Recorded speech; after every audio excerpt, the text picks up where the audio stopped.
Required ba ang naka-wetsuit pag nagla-line training?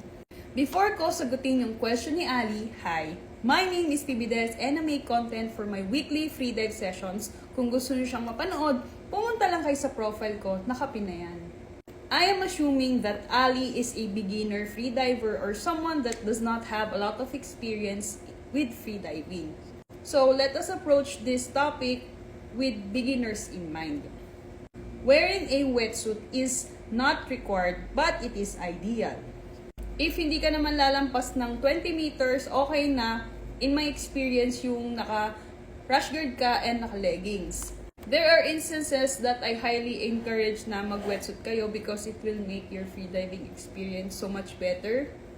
So, number one circumstance is, if you notice na medyo makulimlim yung sky, or medyo umaambon, umuulan, in that instance, maraming jellyfish and maraming planktons.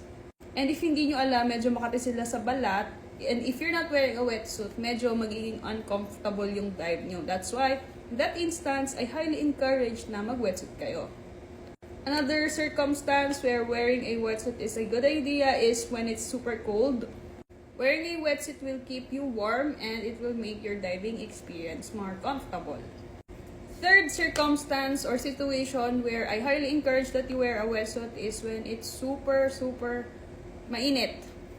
Tirik na tirik yung araw, masusunog kayo, magsuot kayo ng wetsuit na may hoodie. In that instance, makakatipid kayo sa sanda kasi buka na lang yung lalagyan nyo and yung kamay nyo. Again, to wrap up this discussion, hindi po required ang naka-wetsuit, especially if you're just a beginner freediver. And there are only instances where I highly encourage for you to wear a wetsuit. If you found this video helpful, hit the save button and feel free to follow me. Bye!